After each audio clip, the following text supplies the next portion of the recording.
Bé, presentem el llibre L'arrencada del ferrocarril de Barcelona 1800-1850. És un llibre que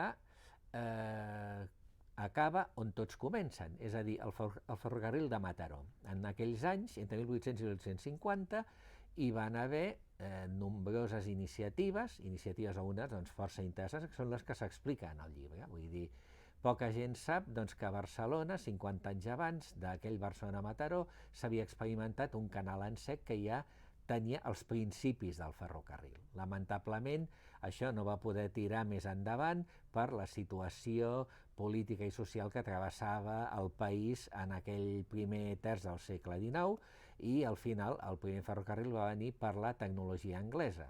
Tot i això, la construcció d'aquest ferrocarril i de més també revela doncs, que Barcelona estava situada en el món. Tenia molts contactes a nivell internacional. Tots aquests intercanvis, contactes, són l'objecte del llibre.